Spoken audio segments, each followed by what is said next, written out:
এখন যদি একটি গাড়ি ডেকে দাও তো আস্তে আস্তে বিদায় হই। হ্যাঁ, গাড়ি এখানে পাওয়া যাবে না, তবে তো বড় বিপদে ফেললে। আমি এখন না খেয়ে কাহেল শরীরে 1.5 ক্রোশ রাস্তা হাঁটতে পারবো না বাবা। যখন সম্মুখে আহারের আশা ছিল তখন পেরেছিলাম, কি করব? যাক, বেরিয়ে পড়া যাক। কি সর্বনাশ! আরে এই সময় আবার হরিবাবুর ওখানে যেতে হবে? চন্দ্র, চন্দ্র, তুমি আজ আমার বিস্তর উপকার করেছো। এখন আর কিছু করতে হবে না।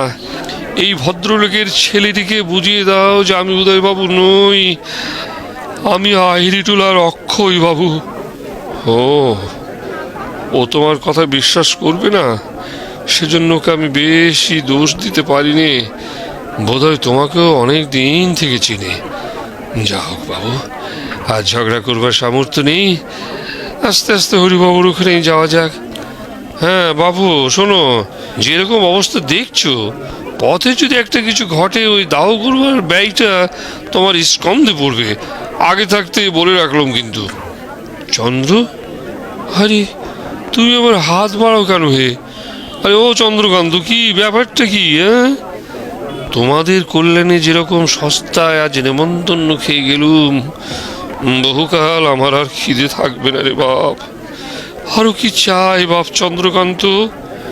হ্যাঁ, বকশিস, সেটা চুকিয়ে দেওয়াই ভালো। যখন এতই করলেন তখন সর্বশেষ ওই খোঁজটুকু আর রাখবো না বাবা। কিন্তু আমার কাছে আর একটি মাত্র টাকা বাকি আছে, তার মধ্যে 12 আনা আমি গাড়ি ভাড়ার জন্য রেখে দিতে চাই। তোমার কাছে খুচরো যদি কিছু থাকে তাহলে ভাই। খুচরো নেই চন্দ্রকান্ত, তাই এই নাও বাবু, তোমাদের বাড়ি থেকে বেরোলাম একেবারে গজভুক্ত কপিত্থবধ। কিন্তু এই যে টাকাগুলি দিলুম, উদয়ের কাছ থেকে ফিরে আদায় করবার কি উপায় করা যায়?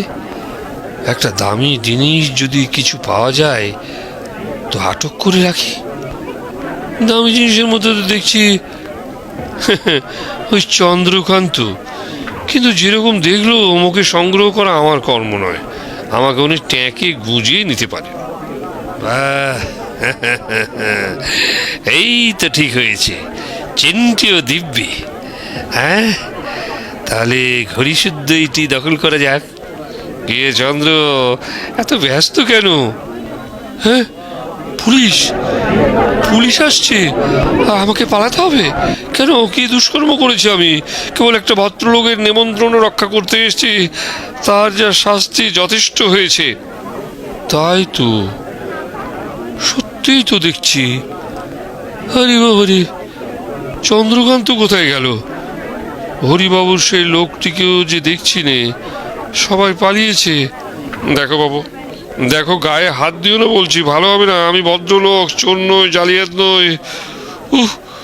করো কি? উরি বাড়ি লাগে যে রে বাবা, আজ সমস্ত দিন কেবল মুড়ি গিয়ে পচছে আছি রে বাবা। আজ তোমাদের এইসব ঠাট্টা আমার আর ভালো লাগছে না। পেয়াদা বাবা, বরঞ্চ কিছু জল পানি নাও। হায় হায়, একটি পয়সাও নেই। যদি চোর ধরতে চাও চলো, আমি তোমাকে দেখিয়ে দিচ্ছি। জেল সৃষ্টি হয়ে পর্যন্ত এত বড় চোর পৃথিবীতে দেখা দেয়নি। কি করেছি বলো দেখি? ওই জীবনবাবুর নাম সই করে ওই হ্যামিল্টনের দোকান থেকে ঘড়ি এনেছি। পেয়াদা সাহেব ভদ্রলোক হয়ে ভদ্রলোকের ফস করে এত বড় অপবাদটা দিলে। ও কি, ওরে ওরে, ওটা ধরে টেনো না গো, আমার ঘড়ি নয়। আরে শেষকালে যদি চেন টেন ছিঁড়ে যায় তাহলে আবার মুশকিলে পড়তে হবে। কি, এই সেই হ্যামিল্টনের ঘড়ি? ওরে বাবা, সত্যি নাকি? তা নিয়ে যাও, নিয়ে যাও, নিয়ে যাও, এখনই নিয়ে যাও। কিন্তু ঘড়ির সঙ্গে আমাকে শুদ্ধ টানো কেন?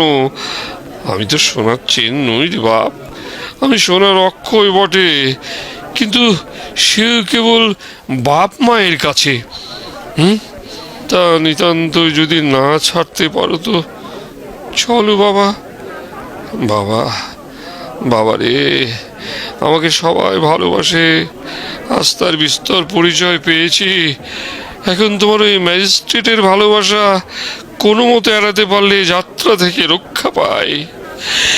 যদি জোটে রোজ, এমনি বিনি পয়সা রোজ রে বাবা রে বাবা।